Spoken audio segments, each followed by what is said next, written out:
Yes people, done with your break. आप लोगों का ब्रेक हो गया। ब्रेक के बाद आपका वापस से स्वागत है। तो अब अपन कुछ क्वेश्चंस करेंगे आपके आईसीआई के स्टडी मटेरियल से। तो मैंने भी आपको कुछ क्वेश्चंस दे रखे हैं आपकी बुक के पीछे, बट आप अपन अभी जो है वो आईसीआई के स्टडी मैट है उससे क्वेश्चन करते हैं कि आईसीआई के स्टडी मैट में क्या क्वेश्चंस दे रखे हैं, because there are lots of amendments and all. So अगर कुछ नए क्वेश्चंस दे रखे हो आईसीआई स्टडी मैट में तो वो अपन देख लेते हैं। तो सीधा इलस्ट्रेशन या एग्जांपल्स जो दे रखे होंगे उसको जाके हम भिड़ने वाले हैं। तो आप आईसीआई स्टडी मटेरियल में आ जाओ और स्टडी मटेरियल में सबसे पहला इलस्ट्रेशन या जो पहला क्वेश्चन जो है वो आपकी स्क्रीन पे ये रहा। सबसे पहला क्वेश्चन जो है वो आपके स्क्रीन पे ये रहा। आ जाओ सब लोग यहां पे। तो देखो क्या लिखा हुआ है, all people just pay attention. हाँ, पहला question, illustration number 1। ICI study mat आपके पास रहेगा, अगर नहीं रहेगा तो आप ऑनलाइन डाउनलोड कर सकते हो। ऑनलाइन आपने कैसे किया, बस वहीं पे है, ठीक है। एक बोर्ड ऑफ स्टडी का नॉलेज पोर्टल है और उसी से आपको डाउनलोड करना है, तो आप ऑनलाइन डाउनलोड कर सकते हो स्टडी मैट को, कोई दिक्कत नहीं है, ठीक है। और क्वेश्चन नंबर 1, सबसे पहले आ जाओ सब लोग। ये सब क्वेश्चन मैंने भी मेरी बुक में ले रखे हैं, बट आप यहां से देख सकते हो। चलो, अगर आपके पास आईसीआई स्टडी मैट नहीं है तो अपनी बुक में देखोगे तो बुक में ये क्वेश्चन मिलेगा आपको। तो देखो क्या लिखा हुआ है। सबसे पहला, examine the TDS implication under section 194A in cases mentioned here under। ये केसेस में आपको बताना है टीडीएस कटेगा या नहीं। तो on 1 October 2020 mister Harish made a 6 month fix deposit of ₹10 lakh at the rate 9% per annum with the ABC cooperative bank. The fix deposit mature on 31st 2021। तो पहली चीज आपको ये बतानी है, इसने एफडी कराई है कहां पे, कोऑपरेटिव बैंक के साथ में, तो इंटरेस्ट पे टीडीएस कटेगा अगर 40,000 से ज्यादा का इंटरेस्ट है तो यहां पे 194A से रिलेटेड बात हो रही है। 194A that is TDS on interest. तो देखो पहले इंटरेस्ट कितना होगा, तो मैं बोलूं आपका 10 लाख रुपए का एफडी है, 9% का इंटरेस्ट है, मल्टीप्लाई बाय आपका 6 महीना 6/12, तो मैं बताऊं 45,000 का इंटरेस्ट आएगा। तो 45,000 का इंटरेस्ट में 40,000 से ज्यादा है, आंसर इज यस, टीडीएस कटेगा, आंसर इज यस। कितना परसेंट की रेट से, 10%, बट कोविड की वजह से 7.5%, तो इस पे 7.5% की रेट से आपका टीडीएस है वो कट जाएगा। तो 45,000 multiply by 7.5%, 45,000 multiply by 7.5%, it's comes to the 3375 है, उतने का टीडीएस आपको कटेगा। तो पहले का जब अगर आप आंसर देखोगे तो दे रखा है ABC cooperative bank has to deduct the tax at the rate 7.5% on the interest of 45,000 under section 194A. The tax deductible at the source under section 194A from the such interest is 3375 है, वो आपका आ जाएगा। You got my point or not? Yes। चलो दूसरा point क्या लिखा हुआ है इलस्ट्रेशन में, दूसरा point. On 1st June 2020, Mr. Ganesh made the 3 9-month fixed deposit of ₹3 lakh each, carrying interest 9% with the Dwarka branch, Janakpuri branch and Rohini branch of XYZ bank which is adopted the CBS software. The fixed deposit mature on 28/5/2021। तो इस भाई ने क्या किया, 9 month की FD कराई और 3 जगह करवाई, और कितने की, 3-3 लाख की। तो एक बात बताओ, लेकिन एक ही बैंक है, उसकी अलग अलग ब्रांच में करवाई, तो अपन टोटल करेंगे इंटरेस्ट को यहाँ पे। तो मैं बताऊं आपका 3 लाख का 9% कितने, 9 मंथ के लिए, तो 3 lakh multiply by 9% multiply by 9 divide by 12, it's comes to the 20,250। Multiply करोगे 3 बैंक में तो 60,750। तो 60,750 जो है इस पे टीडीएस कटेगा, आंसर इज यस, 7.5% की रेट से। तो 4556 है, उतना आपका टीडीएस का अमाउंट आ जाएगा। दैट इज, इसमें कहीं लिखा हुआ नहीं है, but it will come to the 4556 जो है ये तुम्हारे टीडीएस का अमाउंट है, वो आ जाएगा, ठीक है। चलो last part. On 1st10/2020, Mr. Rajesh started a 6-month recurring deposit of ₹2 lakh per month at the rate at 8% per annum with the PQR bank. The recurring deposit mature on the 31st March 2021। तो एक बात बताओ, पहली चीज तो ये recurring deposit है। तो रिकरिंग डिपॉजिट का मतलब क्या होता है कि हर महीने आप इतना इतना पैसा डालोगे। तो सबसे पहली चीज 1 अक्टूबर को चालू किया, तो एक बात बताओ, 1 अक्टूबर को पहली बार 2 लाख डाला होगा, that is 1 October, right. Started a 6 month recurring deposit for 2 lakh per month, या तो 2 लाख अक्टूबर में डाला होगा 8% की रेट से, मल्टीप्लाई बाय 6/12 ये इंटरेस्ट निकालो। उसके बाद 2 lakh multiply bye 8% multiply bye 5/12 ये इंटरेस्ट निकालो। फिर 2 lakh multiply bye 8% multiply bye 4/12 ये इंटरेस्ट निकालो। फिर 2 लाख मल्टीप्लाई बाय 3/12, 2/12 एंड 1/12 करके, ठीक है। ये 1 महीने का इंटरेस्ट निकालो। तो आपका 31 मार्च को मैच्योर हो रही है, तो इंटरेस्ट निकालो कितना आता है। तो पहला अगर आपने 2 लाख का निकाला, 2 लाख का 8%, multiply by 6 divide by 12, it's comes to the 8,000 interest आया पहला वाला, ठीक है। उसके बाद तुम्हारा 2 लाख मल्टीप्लाई बाय 8%, तो 16,000 multiply by 5 divide by 12, it's comes to the 6667 आया। तीसरा आपका 4 महीने का, तो 4 महीने का 2 लाख मल्टीप्लाई बाय 8%, तो 16,000 मल्टीप्लाई बाय 4 डिवाइड बाय 12, ये आपका 5333 आया। उसके बाद 3 महीने का, तो 16,000 multiply by 3 by 12, it's comes to the 4,000। उसके बाद आपका 16,000 multiply by 2 by 12, it's comes to the 26667, हाँ जो भी है, और 16,000 multiply by 1 by 12, it's comes to the 1333। 4 बार कहाँ 3 सर, 3 बार ही आएगा। चलो अब इस टोटल इंटरेस्ट की अगर आप टोटल करोगे तो 8,000 plus 6667 plus 8,000 plus 6667 plus 5333 plus 4,000 plus 2666 plus 1333, it's comes to the 27,999। एक बात बताओ, 40,000 से ज्यादा का इंटरेस्ट है क्या? नो, तो टीडीएस नहीं कटेगा। तो देखो, no tax is deductible under section 194A PQR bank on the interest of 28,000 following due to the recurring deposit on 31st March 2021 to Mr. Rajesh since the interest does not exceed the threshold limit of the 40,000। ढंग से पढ़ा आपको? Done. So this is the 194A का जो पहला example था वो। उसके बाद चलते हैं और इलस्ट्रेशन। ये इलस्ट्रेशन नंबर 1 ही था ना, कोई मिस तो नहीं किया ना? चलो ये इलस्ट्रेशन नंबर 1। उसके बाद में चलते चलते इलस्ट्रेशन नंबर 1 के बाद इलस्ट्रेशन नंबर 1 के बाद इलस्ट्रेशन नंबर 2 दे रखा है। देखो क्या दे रखा है। इलस्ट्रेशन नंबर 2 जो है ये बेसिकली आपका कॉन्ट्रैक्ट से रिलेटेड है। तो देखो क्या लिखा हुआ है, ABC limited makes the following payment to mister X. X करके कॉन्ट्रैक्टर है और ये कौन है? कंपनी है। कंपनी ने कॉन्ट्रैक्टर को पेमेंट किया for contract work during the previous year 2021। तो पहला जो है वो 20,000 का पेमेंट किया 1 मई को, 25,000 का पेमेंट किया 1 अगस्त को एंड 28,000 का पेमेंट किया 1 दिसंबर को। On 1 March 2021 a payment of 30,000 is due to mister X on account of the contract work. लेकिन 1 मार्च को ये 30,000 ड्यू है, अभी तक पेमेंट नहीं किया। बट एक बात बताओ, ड्यू का मतलब क्रेडिट है करके पेमेंट नहीं किया, कोई बात नहीं। तो टीडीएस किस पे काटते हैं? क्रेडिट और payment which ever is earlier. तो क्रेडिट हो गया तो टीडीएस तो काटना पड़ेगा। अब आपको देखना है कि सिंगल कॉन्ट्रैक्ट क्या 30,000 से ज्यादा है? आंसर इज नहीं नहीं नहीं नहीं। एग्रीगेट 1 लाख से ज्यादा हुआ या नहीं हुआ? तो आप देखो बेटा यहाँ 20 plus 25 plus 28 plus 30, it's comes to the 1,03,000। Yes, 1 lakh से ज्यादा है। Discuss whether ABC limited is liable to deduct tax at source under section 194C from the payment made to mister X. Answer is yes, आपको TDS काटना पड़ेगा। तो आप TDS कितने पे काटोगे? तो मैं आपको बताऊं, यहां पे आपका 1,03,000 हुआ, तो 1,03,000 जो है उस पे 1% का rate, because contractor is a individual, but यहां पे कोविड की वजह से 0.75% हो जाएगा। तो 0.75%, तो 1,03,000 multiply by 0.75, it's comes to the 773। हाँ भैया, राउंड अप करोगे तो 773 आ जाएगा। तो लास्ट पेमेंट जो रहेगा उसमें से आप ये टीडीएस है वो काट दोगे। You got my point or not? Yes.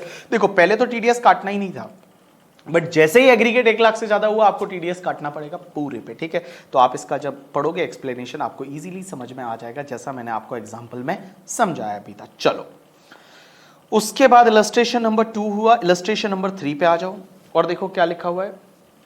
Illustration number 3 क्या बोलता है? Certain concession are granted to transport operator in context of cash payment of section 48(3) and the deduction of tax at source under section 194C। आपको बताना है, आपको elaborate करना है कि ऐसा कुछ है क्या। आंसर इज, देखो मैं बताऊं, 48(3) में भी ट्रांसपोर्टर को एक बेनिफिट है कि अगर आप ट्रांसपोर्टर को पेमेंट करते हो तो कैश में 35,000 का पेमेंट करोगे तो भी चलेगा। ये पीजीबीपी की सेक्शन 48(3) कि ट्रांसपोर्टर को जब आप पेमेंट करते हो, ट्रांसपोर्टर को आप 35,000 का पेमेंट करोगे तो भी चलेगा, उसमें लिमिट 35,000 हो जाती है एज कंपेयर टू 10,000। और यहां पे क्या बेनिफिट है कि अगर कोई ट्रांसपोर्टर है और उसके पास 10 से ज्यादा व्हीकल नहीं है और उसने अगर अपना पेन नंबर दे दिया और डिक्लेरेशन दिया कि उसके पास 10 से ज्यादा व्हीकल नहीं है तो उसका टीडीएस नहीं काटना, ऐसा मैंने बताया हुआ है। तो यही वाला एक्सप्लेन यहां पे कर रखा है करके, ठीक है। तो देखो यहां पे पहला तो वही कि आपका 10,000 की लिमिट होती है 48(3) में, उसकी जगह ट्रांसपोर्टर को पेमेंट करोगे तो 35,000 की लिमिट होगी। और बेटा उसके पास 10 से ज्यादा व्हीकल नहीं है वो 10 या 10 से कम है, वो applying, hiring of, leasing of, और वो अपना पेन नंबर दे देता है, डिक्लेरेशन दे देता है, तो उसमें उसका टीडीएस नहीं कटता। That is the illustration number 3। उसके बाद में अपन आगे बढ़ते हैं और इलस्ट्रेशन नंबर 4 पे चलते हैं। देखो क्या लिखा हुआ, illustration number 4 is related to the life insurance policy की मैच्योरिटी। ये बड़ा इंटरेस्टिंग क्वेश्चन है, ये बड़ा इंटरेस्टिंग क्वेश्चन है, और सब लोग आओगे इलस्ट्रेशन नंबर 4 पे। और देखो क्या लिखा हुआ है, examine the applicability of the provision of the tax deduction at source under section 194DA in the following cases। आपको ये बताना है कि इन केसेस में टीडीएस कटेगा या नहीं कटेगा। सबसे पहला, Mr. X is a resident due to receive 4.5 lakh on 31st March 2021 towards the maturity proceed of life insurance policy taken on 1st April 2018 को लिया था, 1st April 2018 को लिया था, for which the sum assured is 4 lakh and the annual premium is 1,25,000। पहले एक बात बताओ, मैंने आपको ये बताया था कि जो प्रीमियम आप पे करते हो ना, वो अगर पॉलिसी 1/4/2012 से पहले है तो 20% के अंडर होना चाहिए, और उसके बाद है तो 10% से अंडर होना चाहिए। ऐसा डिडक्शन टॉपिक में हम पढ़ने वाले। तो पहले तो एक बात बताओ, ये 4 लाख का सम एश्योर है और आप हर साल का प्रीमियम 1,25,000 पे कर रहे हो, तो एक बात बताओ, 1,25,000 है, वो 4 लाख का पहले तो 10% कितना होता है, 40,000 होता है। 40,000 से ज्यादा प्रीमियम पे कर रहे हो तो मैच्योरिटी टैक्सेबल होगी। अब एक बात बताओ, जब मैच्योरिटी टैक्सेबल है तो टीडीएस कटेगा, आंसर इज यस। अब टीडीएस किस पे कटेगा, पहली चीज एक और ये देखना पड़ेगा, मैच्योरिटी सम आपका 1 लाख से ज्यादा है या नहीं, आंसर इज यस। मैच्योरिटी सम 4.5 लाख है, तो आप टीडीएस किस पे काटोगे, 4.5 लाख माइनस आपने प्रीमियम कितना पे किया, हर साल आप 1,25,000 पे कर रहे हो, 2018 में किया था, तो 2018, 19, 20 और 21, 4 साल आपने पे किया, 4 साल ही पे किया ना। एनुअल प्रीमियम आपका 1 अप्रैल 2018 को लिया था, तो 18, 19 और 20, 21 को तो पैसा मिल गया ना, 3 साल पे किया। तो एक बात बताओ, 1,25,000 मल्टीप्लाई बाय 3, तो आपका कितना आया, 375 आया। अब एक बात बताओ, आपका डिफरेंस मतलब इनकम कितना आ जाएगा, 450 minus 375, it's comes to the 75,000। तो आपको टीडीएस कितने पे काटना है, 75,000 पे आपको टीडीएस है वो आपको काटना पड़ेगा। कौन सी रेट से, वहां पे 5% का रेट था, लेकिन कोविड की वजह से 3.75 हो जाएगा। तो मैं बताऊं यहां पे 3.75%, क्योंकि आपको पैसा जो मिल रहा है वो मार्च में मिल रहा है, 31 मार्च को। तो 31 मार्च तक आपका 14 मई से लेकर 31 मार्च तक टीडीएस का रेट है वो आपका 75% रहेगा, तो 3.75% टीडीएस आएगा। तो 75,000 का 3.75% दैट इज 2813 का टीडीएस है वो कट जाएगा, 2813 है वो टीडीएस कटेगा। You got my point or not. ये सेक्शन 194 डीए से रिलेटेड क्वेश्चन है, ये ऊपर ही दे रखा है। चलो done, next part. Mister Y a resident due to receive 3.25 lakh मिल रहा है, कितना मिल रहा है, 3.25 lakh on 31st March 2021 on LIC policy taken on 31st March 2012 में लिया था।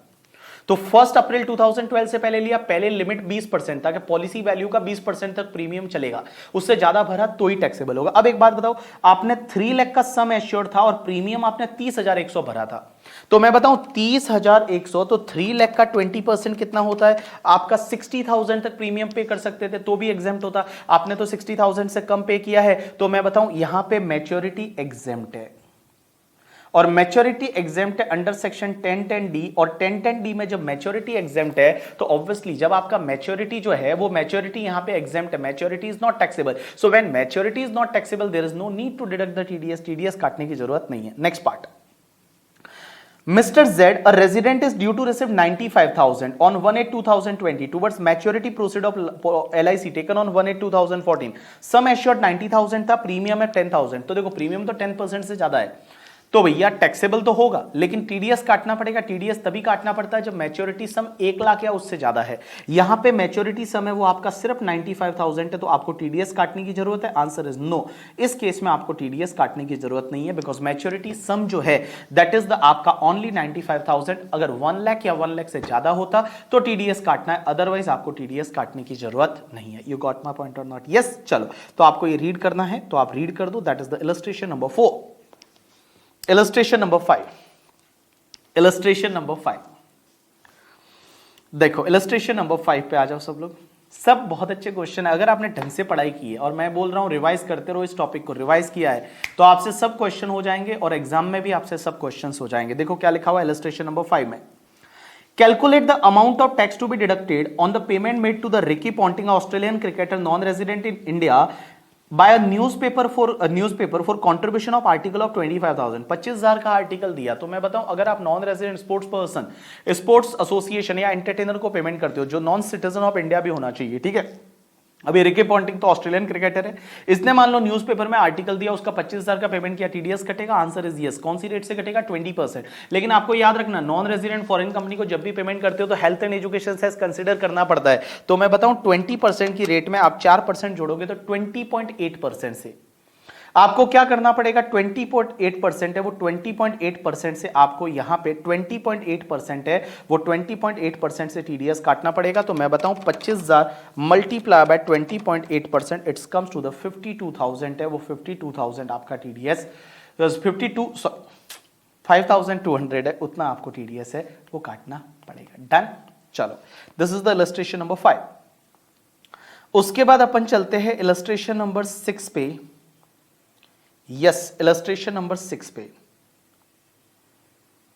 अब एक बात बताओ, इलस्ट्रेशन नंबर 6, कल मैंने इससे रिलेटेड भी आपको चीजें बताई है, देखो क्या लिखा हुआ है। इलस्ट्रेशन नंबर 6 बोलता है कि मून टीवी, कल मैंने एबीपी न्यूज या वो रिपब्लिक भारत करके बोला था, made payment of 50 lakh to the production house for production of program for telecasting as per the specification given by the channel। Channel specification दे रहा है कि महाभारत ऐसे बनानी है, इसमें दुर्योधन ये बनेगा, ठीक है, अर्णव गोस्वामी है वो मान लो अर्जुन बनेगा, ऐसा सब उन्होंने स्पेसिफिकेशन दिया है। The copyright of program is also transferred to Moon TV. Would such payment is liable to tax deduction at source under section 194C? Answer is yes। अगर आप स्पेसिफिकेशन के हिसाब से प्रोग्राम बनाते हो तो टीडीएस कटेगा, यहां 194C में आएगा। लेकिन अगर मान लो ऑलरेडी प्रोग्राम बनाया था, उसको अगर आप ले लेते हो और सिर्फ टेलीकास्ट करते हो तो उस केस में 194C में टीडीएस नहीं कटेगा। Also examine whether the provision of tax deduction at source under section 194C would be attracted if the payment was made by moon TV for acquisition of telecasting right of the content already produce by the production house. तो 194C में तो नहीं कटेगा, बाकी किसी section में कटता है तो कटेगा, बट 194C में नहीं कटेगा। तो उसी का ये एक्सप्लेनेशन छोटा सा दे रखा है, आप पढ़ोगे तो आपको इजीली समझ में आ जाएगा। चलो, this is the illustration number 6। उसके बाद में आईसीआई के मॉड्यूल में टीडीएस टॉपिक तो सीधा फाइनल वाला ही दे रखा है उन्होंने एज इट इज, ठीक है। इलस्ट्रेशन नंबर 6 के बाद इलस्ट्रेशन नंबर 7, या illustration number 7 is related to the section आपका 194 आईएएस से रिलेटेड है। ये देखो क्या लिखा हुआ है यहां, देखो कैपिटल गेन भी मर्ज होगा, आईएफओएस भी मर्ज होगा, सब टॉपिक एक साथ में आएंगे। देखो क्या लिखा हुआ है, समझने की कोशिश करना मेरे प्यारे बंधुओं। देखो क्या लिखा हुआ है, मिस्टर एक्स, प्यारे बंधु, तुम्ही हो माता पिता, एक गाना है ना पता है, तुम्ही हो माता तुम्ही हो पिता तुम्ही हो बंधु सखा तुम्ही हो, ठीक है। तो देखो क्या लिखा हुआ है, Mr. X sold his house property in Bangalore as well as his rural agriculture land for a consideration of 60 lakh and 15 lakh। उसने एक तो हाउस प्रॉपर्टी बेचा बैंगलोर में और उसका रूरल एग्रीकल्चर लैंड भी बेचा, कितने में? 15 लाख में वो, और 60 लाख में हाउस प्रॉपर्टी।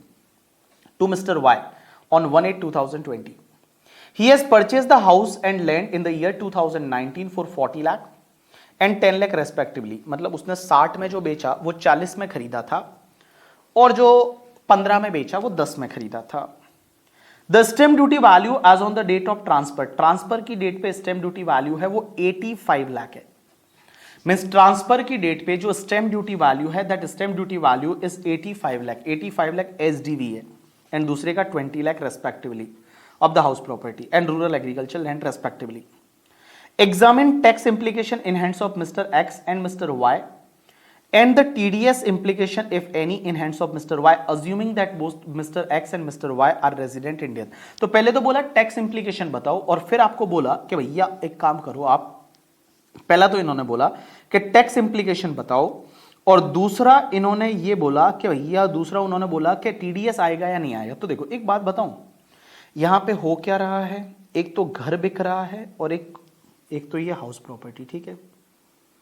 ये कौन बेच रहा है? मिस्टर एक्स मिस्टर वाई को, मिस्टर एक्स मिस्टर वाई को, और एक आपका रूरल एग्रीकल्चर लैंड और बेच रहा है शायद, rural agriculture land.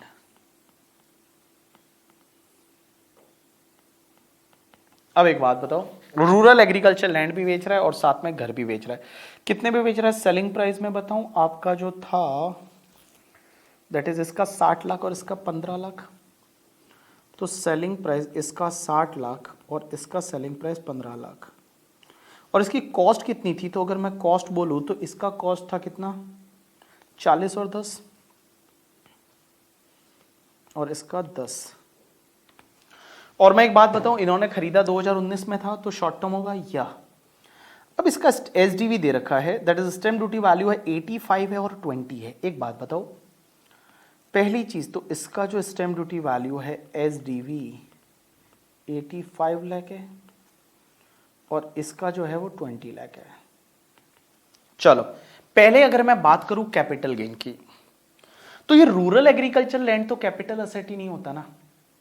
Rural agriculture land तो कैपिटल असेट ही नहीं होता, तो इसको कैपिटल गेन लगेगा ही नहीं, इस पे तो कैपिटल गेन लगेगा ही नहीं, because rural agriculture land in India is not a capital asset, capital gain लगेगा ही नहीं, तो सेक्शन 50C वगैरह कुछ देखने की जरूरत ही नहीं है।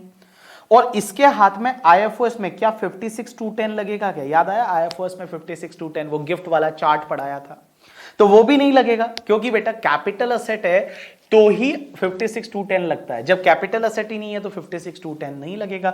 तो ना तो इधर कैपिटल गेन लगेगा ना 56(2)(10) लगेगा। क्या टीडीएस आएगा, टीडीएस भी नहीं आएगा, क्योंकि रूरल एग्रीकल्चर लैंड पे जब कैपिटल गेन ही नहीं है तो टीडीएस का सवाल ही नहीं उठता। अब अपन दूसरे की बात करते, यहां कैपिटल गेन लगेगा क्या, तो एक बात बताओ, मिस्टर एक्स के हाथ में एक सेक्शन आती है 50C, और 50C क्या बोलती है कि अगर एसडीवी कंसिडरेशन के 110% से ज्यादा है, 110% से ज्यादा है तो SDV full value of consideration माना जाएगा। एसडीवी 110% से ज्यादा है, क्योंकि आप अगर 60 लाख करते हो, 60 लाख का आप 110% करते हो, 66 लाख, और कितना 85 लाख है, तो यहां पे 85 lakh full value of consideration आएगा। तो मैं बोलूं यहां फुल वैल्यू ऑफ कंसिडरेशन आ जाएगा 85 लाख, और आपका कॉस्ट ऑफ एक्विजिशन कितना था 40 लाख, तो मैं बोलूं यहां 45 लाख का आपको शॉर्ट टर्म कैपिटल गेन होगा, किसको, मिस्टर एक्स को। अब एक बात बताओ, वाई ने प्रॉपर्टी लोअर कंसिडरेशन से खरीदा, तो वाई के हाथ में भी तो भैया, वाई के हाथ में भी तो आईएफओएस में टैक्स लगेगा, क्योंकि वाई के हाथ में याद रहेगा तो एक सेक्शन 56(2)(10) पड़ा था, और 56(2)(10) क्या बोलता था, पहले तो एसडीवी और माइनस कंसिडरेशन का डिफरेंस है वो 50,000 से जाना होना चाहिए, और उसके साथ में दूसरा मैंने क्या बोला था, जो एसडीवी है that is more than 110% of consideration. ये दोनों कंडीशन सेटिस्फाइड हो जाती है तो डिफरेंस पे टैक्स लगेगा।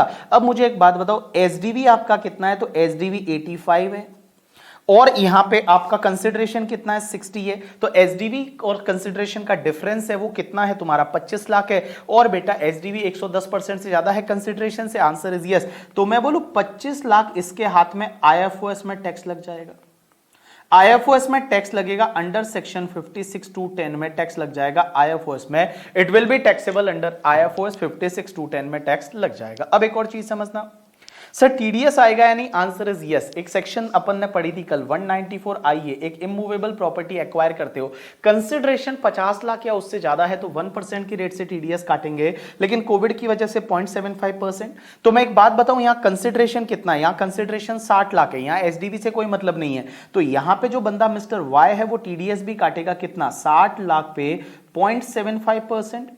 तो 60 लाख पे अगर आप 0.75% करोगे तो it's comes to the 45,000 rupees का है वो टीडीएस काट लेगा। This is the solution of this question. बड़ा इंटरेस्टिंग क्वेश्चन था जिसमें कैपिटल गेन भी पूछा था, उसके साथ में इसमें आईएफओएस में भी टैक्स लगेगा वो भी पूछा था, और टीडीएस इंप्लीकेशन कैसे आएगा वो भी पूछा था। तो देखो क्या लिखा हुआ है, as per section 50C the stamp duty value of the house property is 85 lakh would be deemed to be the full value of consideration arising on the transfer of property since the stamp duty value exceed 110% of consideration received. Therefore 45 lakh being the purchase price, 45 lakh that is 45 lakh कैसे आया, 85 lakh minus 40 lakh, ठीक है, वो taxable होगा capital gain.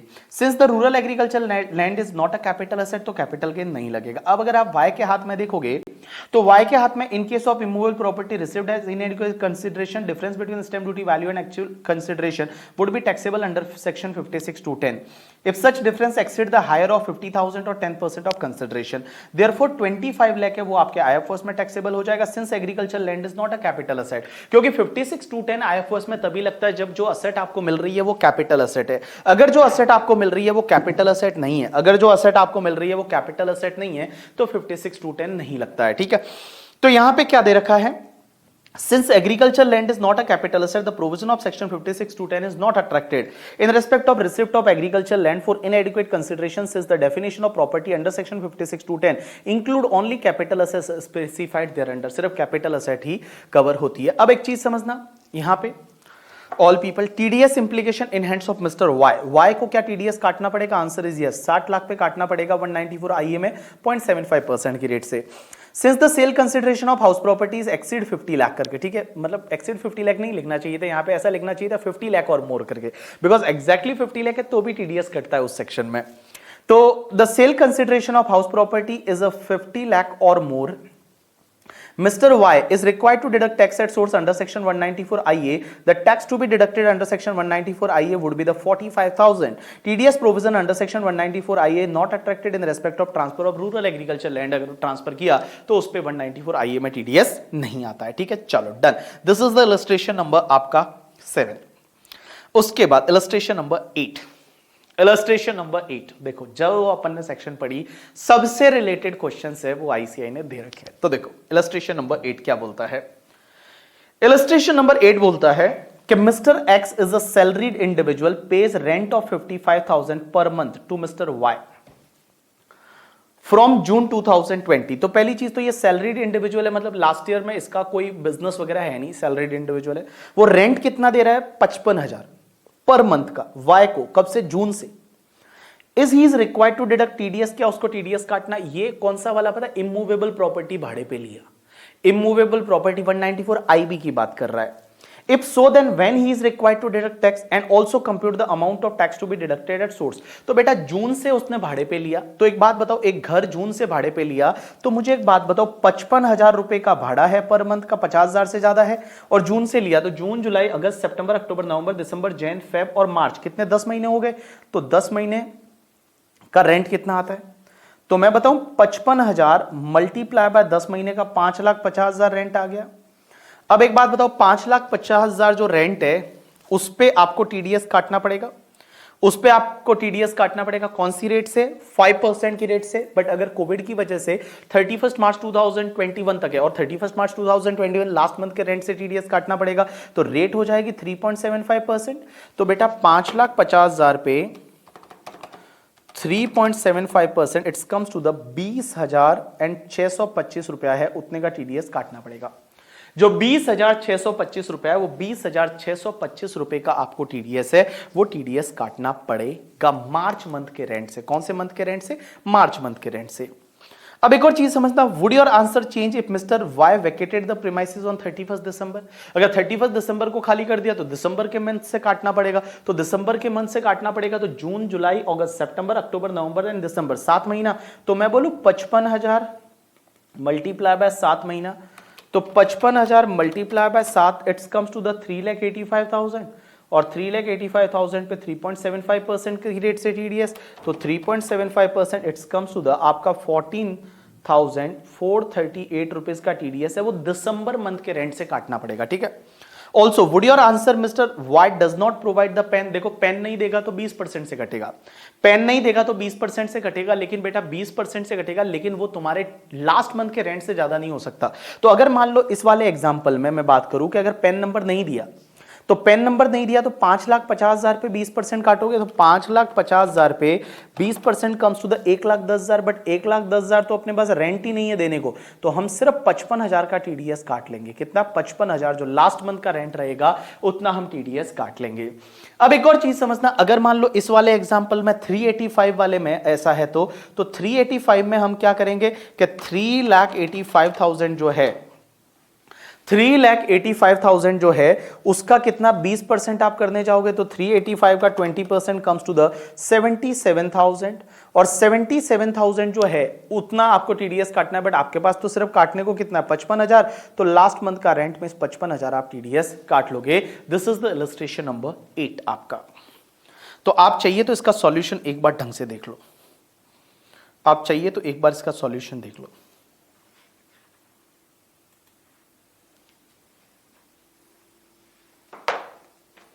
Solution देखो देखो,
done people. चलो, तो ये तुम्हारा क्वेश्चन नंबर इलस्ट्रेशन नंबर 8 हुआ। उसके बाद अपन इलस्ट्रेशन नंबर 9 पे चलते हैं। चलो इलस्ट्रेशन नंबर 9, आ जाओ सब लोग इलस्ट्रेशन नंबर 9 पे। और इलस्ट्रेशन नंबर 9 में क्या दे रखा है, देखो बेटा आपकी बुक में illustration number 9, that is question number 9 आपको दे रखा है इलस्ट्रेशन नंबर 9। तो देखो इलस्ट्रेशन नंबर 9 में दे रखा है XYZ limited makes the payment of 28,000 to mister Ganesh on 2 August 2020 for professional fees service and another payment of 25,000 to him on the same date towards the technical service. क्या इस पे TDS कटेगा? नहीं।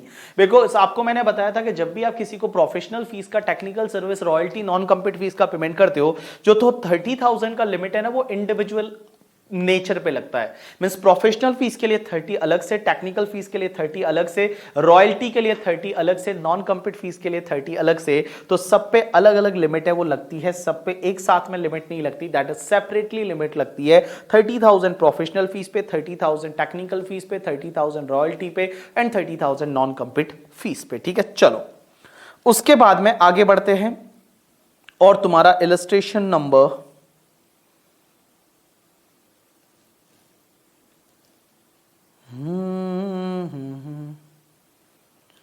आँखें भरी भरी और तुम, इलस्ट्रेशन नंबर 9 हो गया था। चलो इलस्ट्रेशन नंबर 10 पे आ जाओ। और इलस्ट्रेशन नंबर 10 जो है वो दे रखा है, देखो क्या लिखा हुआ है। Examine whether TDS provision would be attracted in the following cases and if so under which section. Also specify the rate of TDS applicable in each case. Assume that the all payment are made to the resident. Resident को payment किया है, यहां पे कुछ payment किए हैं, आपको बताना है TDS कटेगा या नहीं, और कटेगा तो कौन सी सेक्शन में कटेगा। सबसे पहली चीज पेयर कौन है, सबसे पहली चीज पेयर कौन है, नेचर क्या है, और aggregate of payment made in the financial year 2021 में कितना पेमेंट किया है। तो सबसे पहली चीज इधर देखना, मिस्टर गणेश है जो कि इंडिविजुअल है, कैरिंग ऑन रिटेल बिजनेस है with the turnover of 2.5 crore in the last year. Means last year का टर्नओवर 2.5 करोड़ है। मींस लास्ट ईयर का टर्नओवर 2.5 करोड़ है, मींस लास्ट ईयर का टर्नओवर 1 करोड़ से ज्यादा है। तो देखो ऐसा कोई इंडिविजुअल है जिसका लास्ट ईयर का टर्नओवर 1 करोड़ से ज्यादा है, इसने पेमेंट क्या किया, contract payment for repair of the residential house. उसने रेसिडेंशियल हाउस के रिपेयर के लिए पेमेंट किया है। एक बात बताओ, सबसे पहली चीज तो उसने रेसिडेंशियल हाउस के रिपेयर, कॉन्ट्रैक्ट का पेमेंट करते हो, सिंगल कॉन्ट्रैक्ट 30,000 से ज्यादा, एग्रीगेट आपका 1 लाख से ज्यादा है तो टीडीएस काटना पड़ता है। लेकिन मैंने बताया हुआ पर्सनल नेचर का कॉन्ट्रैक्ट है, या पर्सनल नेचर का कॉन्ट्रैक्ट, पलंग बनवाने वाला, पलंग बनाने वाला, याद आया, घर पे कैटरिंग का कॉन्ट्रैक्ट शादी में, दैट इज पर्सनल नेचर का कॉन्ट्रैक्ट। तो क्या ये पर्सनल नेचर का कॉन्ट्रैक्ट है? Answer is yes. आप रेसिडेंशियल हाउस का रिपेयर करवा रहे हो तो उस केस में बेटा टीडीएस नहीं कटेगा। इस केस में टीडीएस नहीं कटेगा क्योंकि भले इंडिविजुअल का लास्ट ईयर का टर्नओवर 1 करोड़ से ज्यादा है, लेकिन इसका ये पर्सनल नेचर का है।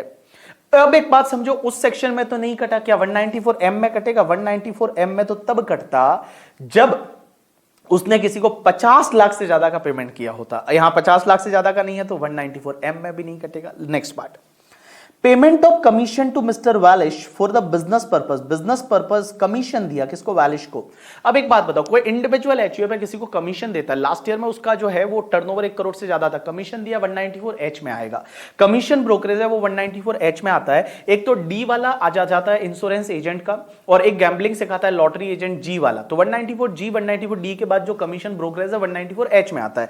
तो 194H में 15,000 से ज्यादा का पेमेंट है, टीडीएस कटेगा। आंसर इज यस, इसमें टीडीएस कटेगा। आंसर इज यस, इसमें टीडीएस कटेगा। रेट रहेगा 5%, बट अगर कोविड का टाइम है तो 3.75% की रेट से टीडीएस कटेगा। तो देखो आंसर में आप देखो क्या लिखा हुआ है, मिस्टर गणेश ने पेमेंट किया, individual carrying on retail business turnover, contract payment for the repair of residential house 5 lakh का है। No TDS under section 194C is not attracted since the payment is for personal purpose. TDS under section 194M is not attracted as the aggregate of contract payment is not more than 50 lakh. 80,000 का payment किया, TDS कटेगा। Answer is yes, 194H में कटेगा payment. Acid 15,000 है, Ganesh turnover last year का 1 करोड़ से ज्यादा है। चलो उसके बाद दूसरा एग्जाम्पल, एक राजेश है, a wholesale trader whose turnover was 95 lakh in the 1920 means last year का टर्नओवर 1 करोड़ से ज्यादा नहीं है, बिजनेस कर रहा है 1 करोड़ से ज्यादा नहीं है। उसने पेमेंट किस चीज का किया? उसने पेमेंट किया कॉन्ट्रैक्ट पेमेंट। कॉन्ट्रैक्ट 194C में जाता है, बट इसमें तो जाएगा नहीं। 194C में तो इंडिविजुअल एचयूए वो वाले कवर होते हैं जिनका लास्ट ईयर में टर्नओवर 1 करोड़ से ज्यादा, इसका तो है नहीं, तो 194C में तो नहीं जाएगा। Contract payment for reconstruction of residential house made during the period जनवरी से लेकर और मार्च 2021 के बीच में पेमेंट किया किसको? 15 lakh in January, 15 lakh in Feb and 20 lakh in March. तो देखो 20, 15 और 20 टोटल कितना हुआ? 55 लाख का पेमेंट हुआ। तो 55 लाख का पेमेंट हुआ तो आपको सेक्शन 194M में चला जाएगा ना।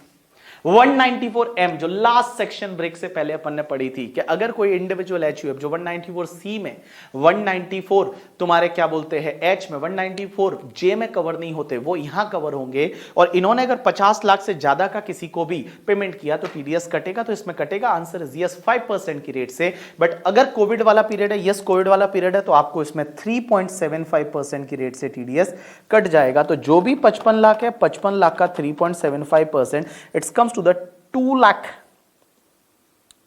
55 लाख का 3.75% इट्स कम्स टू 2,06,250 है, उतने का टीडीएस है वो आएगा। तो देखो आप यहां पे देखो सॉल्यूशन में क्या दे रखा है।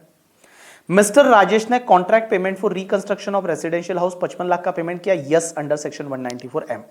Since the aggregate of payment exceed 50 lakhs, since his turnover does not exceed 1 crore in 1920, TDS provision under section 194C are not applicable, but 194C तो नहीं लगेगा, but 194M लग जाएगा। चलो, now next part is related to Satish है जो salaried individual है जिसका कोई टर्नओवर है ही नहीं। Payment of brokerage for the buying residential house property, घर खरीदने के लिए ब्रोकरेज का पेमेंट किया 51 लाख का, टीडीएस कटेगा, आंसर इज यस 194M में कटेगा, क्योंकि 50 लाख से ज्यादा है तो 194M में कट जाता है। If it is more than 50 lakh तो 194M में कटेगा, और 194M में आपका 3.75% की रेट से, तो पूरे 51 लाख पे अगर आप 3.75% करोगे तो इट्स कम्स टू द आपका 191,250 का टीडीएस है, वो 194M में कटेगा। नेक्स्ट पार्ट, धीरज है एक पेंशनर है, पेंशनर मतलब पहले जॉब करता होगा, अब उसने छोड़ दिया, पेंशन आती है उसको। Contract payment during October November for reconstruction of house, contract का पेमेंट है, तो 194C में तो नहीं जाएगा, 194M में जा सकता है, बट M में 50 लाख से ज्यादा होना चाहिए, उसने 48 लाख है, तो यहाँ पे टीडीएस नहीं कटेगा। तो लास्ट वाले पार्ट में देखोगे इसमें कटेगा, बट इसमें आपका टीडीएस नहीं कटेगा। You got my point or not? Yes. चलो इस सॉल्यूशन को एक बार आप निहार लो, मींस एक बार आप देख लो। उसके बाद के जो इलस्ट्रेशन है, इलस्ट्रेशन 10 अपन ने किए, इसके बाद कोई इलस्ट्रेशन दे रखा है क्या? मेरे हिसाब से नहीं दे रखा होगा सब। अब 10 के बाद एक इलस्ट्रेशन 11 दे रखा है जो इंटरेस्ट वाला है, इसको हम कल करेंगे, इंटरेस्ट वाले पार्ट को। उसके बाद टॉपिक पूरा हो जाता है। फिर आपको कुछ टीसीएस के प्रोविजंस दे रखे हैं, कल एडवांस टैक्स दे रखा है। एडवांस टैक्स में आपको ऑलरेडी पढ़ा चुका हूँ ये कि भाई 15%, 45, 75, 100% और ऑल, ये सब मैं ऑलरेडी आपको लास्ट टॉपिक में हुआ था। उसके बाद टीसीएस दे रखा है, टीसीएस क्या है वो अपन देख लेंगे कल के लेक्चर में। कल ये टॉपिक कंप्लीट हो जाएगा। नॉर्मली मैं इसको 3 लेक्चर में कर देता, बट इस बार अमेंडमेंट है, अमेंडमेंट की वजह से कल मुझे टीसीएस भी पढ़ाना पड़ेगा। फिर इंस्टीट्यूट ने एक टेबल दे रखी है जिसमें पूरा समराइजर दे रखा है इस टॉपिक का, बहुत ही बढ़िया बना के। उसके बाद कुछ होमवर्क दूं? यस। क्वेश्चन नंबर 1 आपका होमवर्क है आज। क्वेश्चन नंबर 1 होमवर्क आप खुद करके आओगे। Question number 2 homework, question number 2 homework, सब हो जाएगा। आपसे एक भी ऐसा क्वेश्चन नहीं रहेगा जो आपसे नहीं होगा। Question number 3 homework, question number 4 homework,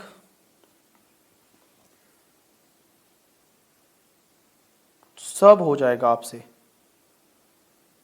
question number 5 homework, ये मैं करवा चुका हूं लास्ट लेक्चर में। लास्ट मतलब वो एडवांस टैक्स वाले में कि अगर आपको कैपिटल गेन होता है या विनिंग होता है तो उस पर एडवांस टैक्स आपको कब पे करना है? जब वो इनकम आ जाती है उसके बाद की इंस्टॉलमेंट में, ठीक है।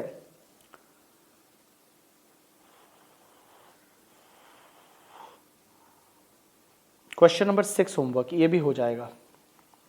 यहां पे एक 115 बीएससी का रेफरेंस दे रखा है। ये 115 बीएससी क्या होता है अपन पढ़ेंगे लास्ट लेक्चर में, ठीक है। ये भी होमवर्क है, हो जाएगा आराम से। तो जितने भी पीछे क्वेश्चंस दे रखे हैं आपके, ये इंटरेस्ट कैलकुलेशन है, इसमें पूरा इंटरेस्ट कैलकुलेट करके बताया हुआ है क्वेश्चन नंबर 6 में। तो क्वेश्चन नंबर 5 और 6 है ना, वो एडवांस टैक्स से रिलेटेड है, जो मैंने लास्ट टॉपिक कराया था। और क्वेश्चन जो 4 क्वेश्चन है वो आपके, जो 4 क्वेश्चन है, ये 4 क्वेश्चन आपके जो है ये टीडीएस से रिलेटेड है, पांचवा छठा एडवांस टैक्स से रिलेटेड है। तो आप ये 6 क्वेश्चन को आज होमवर्क में करके आओगे, प्लीज आप करके आओगे, ठीक है। और उसके बाद में हम अगले लेक्चर में, कल अपन जो है वो टीडीएस ही कंटिन्यू करेंगे, और मेरे को टीसीएस पढ़ाना है, तो टीडीएस टीसीएस है वो कल अपना कंप्लीट हो जाएगा। आज मैं छोड़ नहीं रहा हूं, अभी लेक्चर बाकी है, ठीक है। इसमें से आपको सिर्फ एक क्वेश्चन कराना मेरा बाकी बच गया, जो मैं कल कराऊंगा आपको इलस्ट्रेशन में से। That is the illustration number, ये वाला इलस्ट्रेशन नंबर जो एक मैंने छोड़ दिया, 11वां इलस्ट्रेशन नंबर 11 जो है वो अपना बाकी है, बाकी सब अपना हो चुका है, ठीक है। चलो, सो अब एक काम करो, एक स्मॉल सा 5 मिनट का छोटू सा ब्रेक लो, 5 मिनट्स का, और उसके बाद हम कुछ और सेक्शन है जिसका आज डिस्कस करना चालू करते हैं टीडीएस में। लास्ट सेक्शन हमने 194M पढ़ा था। तो आप एक काम करो, एक छोटू सा 5 मिनट का ब्रेक लो, और 5 मिनट के बाद में हम वापस आगे बढ़ना चालू करते हैं, ठीक है। तो take 5 minutes break.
Yes people, done with your break. आपके लिए छोटू सा ब्रेक था, वो ब्रेक हो गया आपके लिए। चलो अब अपन आगे बढ़ते हैं और नई सेक्शन पढ़ेंगे अभी अपन, ठीक है। तो हमने अभी तक काफी सेक्शंस पढ़ ली है। आपके एग्जाम के जो क्वेश्चंस थे, हमने इलस्ट्रेशन आईसीआई के मॉड्यूल से 10 इलस्ट्रेशन थे, वो सब अपन ने कर लिए हैं। अब अपने लिए एक इलस्ट्रेशन बाकी है। आज आपके लिए 6 क्वेश्चन होमवर्क में भी है। चलो अब हम आगे बढ़ते हैं और इससे आगे अपन पढ़ना चालू करते हैं। तो चलो all people just pay attention. हाँ इधर देखना बेटा, हम इसके आगे पढ़ना चालू करते हैं और आज हम एक सेक्शन पढ़ेंगे, बड़ी ही इंटरेस्टिंग सेक्शन है और उस सेक्शन का नंबर है 194 एन। अपन ने एम पढ़ा, एम के बाद में क्या आता है, एन आता है। तो सेक्शन 194 एन, हेडिंग दो सेक्शन 194 एन और हेडिंग दो TDS on cash withdrawal, TDS on cash withdrawal, withdrawal in excess of ₹1 crore. अगर आप 1 करोड़ से ज्यादा का कैश विड्रॉ करते हो तो इसमें बैंक आपका टीडीएस काटेगी। 1 करोड़ से ज्यादा का कैश विड्रॉ किया तो उसमें बैंक आपका टीडीएस है वो काटेगी। तो TDS on cash withdrawal in excess of 1 crore means 1 crore से ज्यादा के कैश विड्रॉल पे बैंक टीडीएस काटेगी। कैसे काटेगी, तो सबसे पहले सर पेयर कौन होना चाहिए, मीन्स कौन पेमेंट करेगा तो टीडीएस काटेगा। पेई कौन होना चाहिए, सर रेट क्या होनी चाहिए, और सर एडिशनल पॉइंट्स क्या है। तो चलो सबसे पहले इसमें पेयर कौन होना चाहिए, तो मैं बताऊं पेयर जो है वो या तो आपकी बैंक से कैश विड्रॉ कर रहे हो तो बैंक कैश पे करेगी, बैंक, कोऑपरेटिव बैंक या पोस्ट ऑफिस। अगर आप क्या करते हो, बैंक के साथ आपका अकाउंट है, कोऑपरेटिव बैंक के साथ है या पोस्ट ऑफिस के साथ है, तो वो पेयर है। पेई कौन होगा, एनी पर्सन, मीन्स कोई भी पर्सन है वो कैश विड्रॉ करता है तो इसमें टीडीएस कटेगा, एनी पर्सन, ठीक है। अब एक चीज समझना, रेट क्या रहेगी, 2%। सर कोविड की वजह से कोई रेट कम हुई है, आंसर इज नो। कोविड की वजह से यहां पे कोई भी रेट है वो रेट कम नहीं हुई है, ठीक है, रेट कम नहीं हुई है, 2% है, मीन्स 2% ही है। इतना आप एक बार कॉपी करो, फिर मैं कुछ यहाँ एडिशनल पॉइंट लिखवाता हूं और यहाँ पे बहुत ज्यादा एडिशनल पॉइंट है। तो चलो इतना एक बार आप कॉपी करो। तो आपने क्या लिखा कि TDS on cash withdrawal in excess of 1 crore, bank, cooperative bank, post office है वो काटेंगे टीडीएस, किसी भी पर्सन का जो कैश विड्रॉ करेगा 2% की रेट से। और एडिशनल पॉइंट में लिखो, एडिशनल पॉइंट में पॉइंट नंबर 1, और एडिशनल पॉइंट में आप पॉइंट नंबर 1 लिखोगे, TDS is applicable, TDS is applicable, applicable only if payer paying aggregate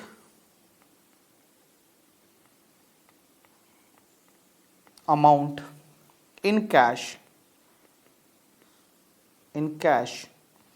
aggregate amount in cash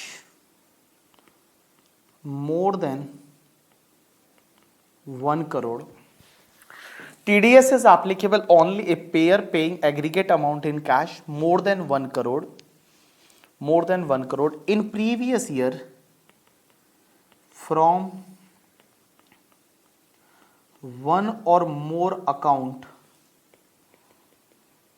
accounts maintained by payee,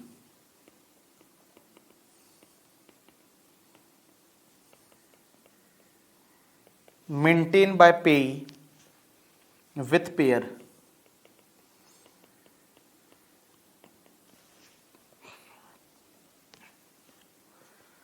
maintained by payee with payer। तो देखो क्या लिखा, मैंने पहला नोट लिखा, TDS is applicable only if the payer paying aggregate amount in cash, means cash में aggregate amount पे हो रहा है कितना, more than 1 crore in previous year from one or more account maintained by the payee with the payer, means payer के साथ में आपके एक या एक से ज्यादा अकाउंट है और वो सब में मिला के आपने जो कैश विड्रॉ किया वो 1 करोड़ से ज्यादा है तो 2% की रेट से TDS कटेगा। अब एक चीज समझना, जैसे मैं एक एग्जांपल लेता हूं, कि एक बैंक है जिसका नाम है कोटक बैंक। कोटक बैंक, आपको याद है कोटक बैंक? या कोटक बैंक, हमारे जितने भी अकाउंट है बीबी वर्चुअल्स के वो कोटक बैंक के साथ में है। तो बीबी वर्चुअल्स प्राइवेट लिमिटेड के अकाउंट है। अब एक बात समझना, कोटक बैंक के साथ में हमारे अकाउंट है। हमने क्या किया, कोटक बैंक से मान लो फॉर एन एग्जांपल हमने कैश विड्रॉ किया और कैश विड्रॉ किया 16 जुलाई 2020 को, मान लो 15 लाख रुपया। क्या टीडीएस कटेगा? आंसर इज नो, नहीं कटेगा। अब एक और चीज समझना, हमने क्या किया, मान लो 22 जुलाई को वापस कैश विड्रॉ किया, 22 जुलाई 2020 को 50 लाख का कैश विड्रॉ किया। क्या टीडीएस कटेगा? आंसर इज नो, नहीं कटेगा यहां पे। अब एक और चीज समझना, हमने 10 दिसंबर 2020 को वापस कैश विड्रॉ किया 30 लाख का। क्या टीडीएस कटेगा? आंसर इज नो, क्योंकि अभी तक 1 करोड़ से ज्यादा नहीं हुआ। अभी तक 1 करोड़ से ज्यादा नहीं हुआ। यहां पे आपका जो है वो 15 लाख आपने विड्रॉ किया, फिर 50 लाख किया, फिर 30 लाख किया। तो 50 और 30 कितना हो गया आपका? 80, और 80 और 15 कितना हो गया? 95। तो 95 लाख हुआ। अभी तक टीडीएस नहीं कटेगा, 1 करोड़ से ज्यादा है तो ही टीडीएस कटता है। अब एक चीज समझना, हुआ क्या कि यहां पे मान लो आपने 14 फेब 2021 को यहां पे 40 लाख का और कैश विड्रॉ किया, तो क्या टीडीएस कटेगा या नहीं? आंसर इज यस, टीडीएस कटेगा, क्योंकि 1 करोड़ से ज्यादा का कैश विड्रॉ हो गया प्रीवियस ईयर में बीबी वर्चुअल्स के द्वारा कोटक बैंक से। तो कोटक बैंक से बीबी वर्चुअल्स ने कैश विड्रॉ किया 15 लाख, 50 लाख, 30 लाख और 40 लाख। तो यहां पे एग्रीगेट कितना होता है? तो आप देखोगे 15 plus 50 plus 30 plus 40, it's comes to the 1 crore 35 lakh. तो 1 करोड़ 35 लाख है, उतने का कैश विड्रॉ किया। टीडीएस कटेगा? Answer is yes. कौन सी रेट से? 2% से। लेकिन क्वेश्चन यह आता है कि 2% टीडीएस क्या पूरे 1 करोड़ 35 पे कटेगा? क्या पूरे 1 करोड़ 35 पे कटेगा या इन एक्सेस ऑफ 1 करोड़ पे कटेगा? देखो आज तक जितनी सेक्शन हम पढ़ते आए हैं, जितनी टीडीएस की सेक्शन पढ़ी, जैसे मैंने आपको अभी जो पढ़ाई थी कि 50 लाख से ज्यादा का अगर कमीशन पे करते हो, ब्रोकरेज पे करते हो, कॉन्ट्रैक्ट पेमेंट, प्रोफेशनल फीस, तो 50 से ज्यादा होते ही पूरे पे टीडीएस करता है। एज वेल एज द, जैसे आप 194C में कॉन्ट्रैक्ट में 30,000 से ज्यादा है या एग्रीगेट 1 लाख से ज्यादा है तो पूरे पे टीडीएस कटता है। लेकिन क्या इसमें पूरे पे टीडीएस कटेगा? आंसर इज नो, सिर्फ 1 करोड़ के एक्सेस वाले अमाउंट पे टीडीएस कटेगा। यहां पे जो आपका टीडीएस कटेगा ना, वो 1 करोड़ के एक्सेस वाले अमाउंट पे टीडीएस कटेगा। तो आप ध्यान रखना, यहां पे 1 करोड़ 35 लाख जो है, इस 1 करोड़ 35 लाख में आपका जो 35 लाख रुपए का जो अमाउंट है, 35 लाख रुपए पे 2% की रेट से टीडीएस कट जाएगा।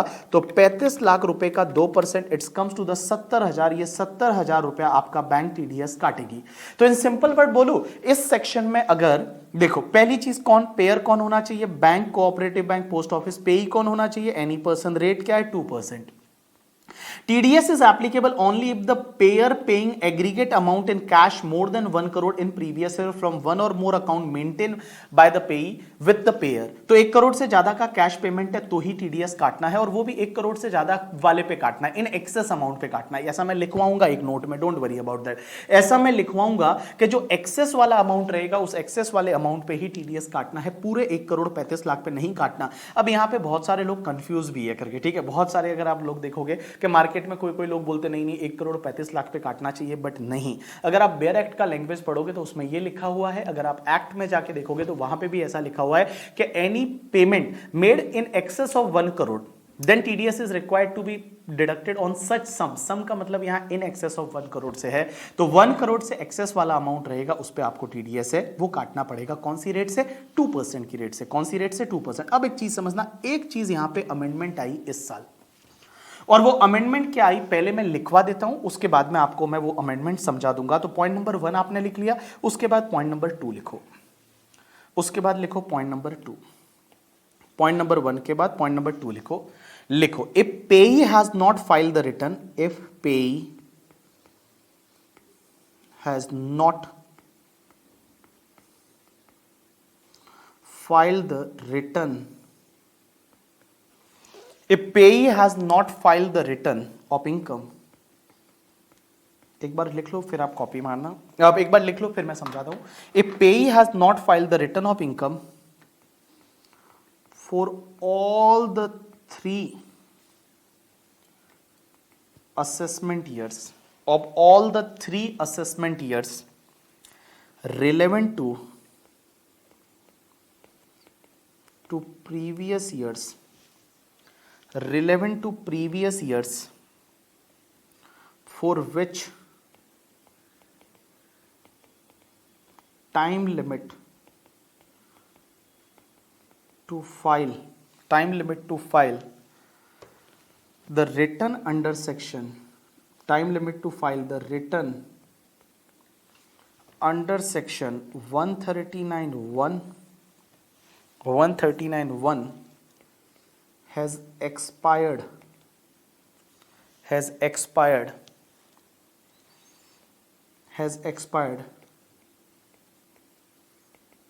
before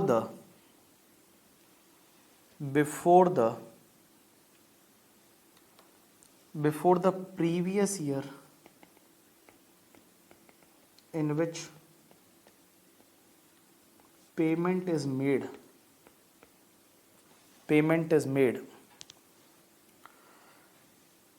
the TDS deducted as follows। और कैसे TDS काटना है उसमें 2 पॉइंट लिखोगे। पहला, amount withdrawn more than 20 lakhs up to 1 crore, तो TDS का रेट रहेगा 2%। और अमाउंट withdrawn